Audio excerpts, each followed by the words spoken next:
Shalom, apa kabar semua? Saya doakan Anda semua sentiasa sehat dan sejahtera. Di hari yang indah pada hari ini, mari kita sama-sama belajar perkongsian firman Tuhan dari Pastor Chris yang bertajuk Fokus untuk memenuhi impiannya. Fokus untuk memenuhi impiannya. Haleluya.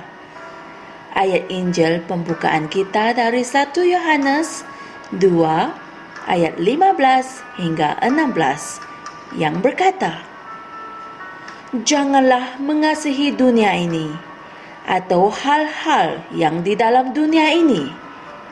Jika seseorang mengasihi dunia, kasih Bapa tidak ada di dalam orang itu.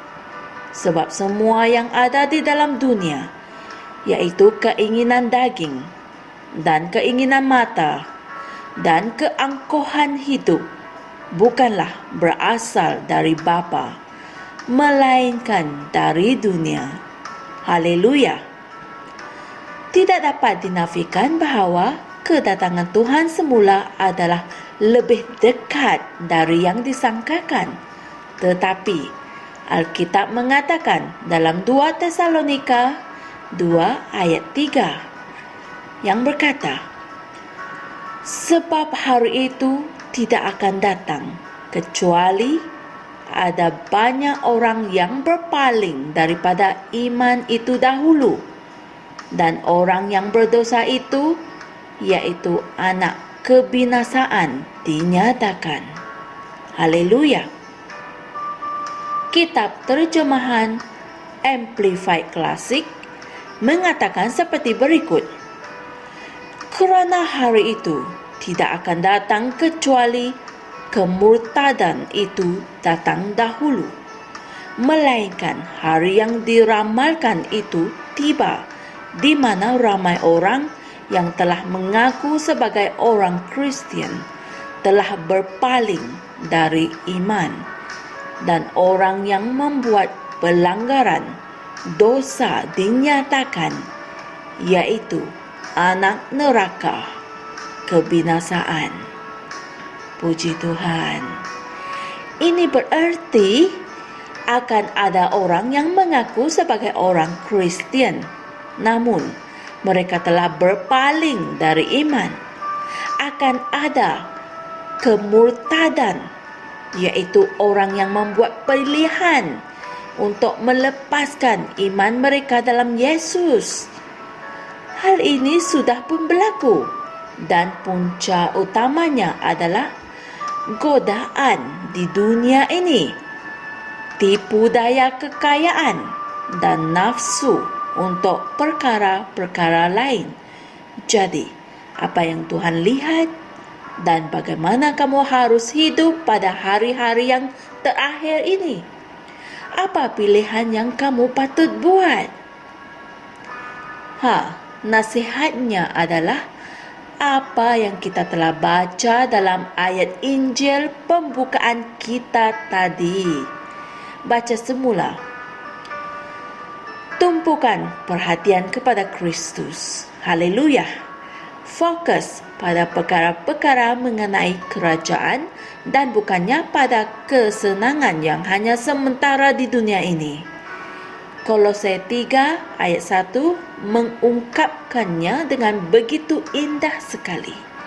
Ia berkata, "Oleh kerana itu, jika kamu telah dibangkitkan bersama dengan Kristus, carilah perkara-perkara yang di atas, di mana Kristus duduk di sebelah kanan Allah." Puji Tuhan. Tumpukan tenagamu untuk memenuhi impian Tuhan, visinya untuk mengembangkan kerajaan dan melakukan penginjilan dunia. Jangan menjadi seperti orang yang terikat dengan perkara-perkara di dunia ini, yang hanya mementingkan keuntungan dan keselesaan diri mereka sendiri. Mereka telah dikuasai oleh roh dunia ini. Yesus berkata, dalam Markus 8 ayat 36. Sebab, apakah untungnya bagi seseorang jika dia memiliki seluruh dunia tetapi kehilangan jiwanya? Haleluya! Ianya sangat penting untuk kamu menjalani kehidupanmu yang dibangunkan dalam Kristus, berakar dan berdasarkan di dalam Dia. Tetaplah teguh, jangan goyah, melakukan pekerjaan Tuhan dengan penuh sukacita. Haleluya! Teman-teman sekalian, mari kita sama-sama membuat pengakuan ini. Ya Bapa, terima kasih kerana memanggil aku dengan suatu panggilan kudus dan kerana memberikan aku kekuatan batin untuk hidup demi Engkau. Aku berakarkan dan berdasarkan Kristus. Aku telah menyalipkan daging dengan segala hawa nafsu dan keinginannya. Satu-satunya impianku adalah pengembangan kerajaan-Mu, menyebarkan kasih Kristus dan keselamatannya sampai ke hujung bumi. Haleluya! Teman-teman sekalian, untuk mengkaji dan untuk memahami perkongsian kita pada hari ini, belajarlah Injil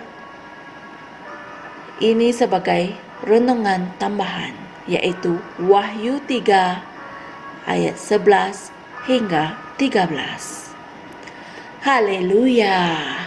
Kesimpulannya, apa yang kita pelajari hari ini adalah kita harus menumpukan perhatian kita kepada Tuhan, menumpukan tenaga kita untuk memenuhi impian Tuhan, visinya untuk mengembangkan kerajaan dan melakukan penginjilan dunia. Haleluya! Oleh itu, teman-teman sekalian, mari kita sama-sama mengembangkan kerajaan Tuhan dan melaksanakan kehendaknya di dunia ini sebelum Tuhan Yesus datang kembali. Haleluya! Jumpa lagi esok dan Tuhan berkati.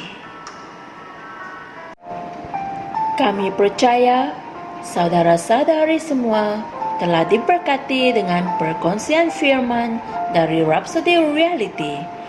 Bagi sesiapa yang ingin menjadikan Yesus Kristus sebagai Tuhan dalam kehidupanmu, kamu boleh mengucapkan doa ini bersama dengan saya.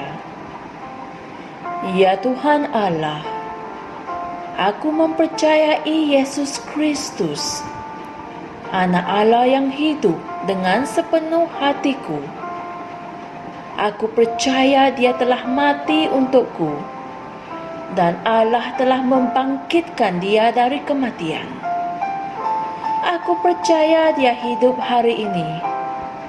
Aku mengaku dengan mulutku bahwa Yesus Kristus adalah Tuhan dalam hidupku mulai dari hari ini.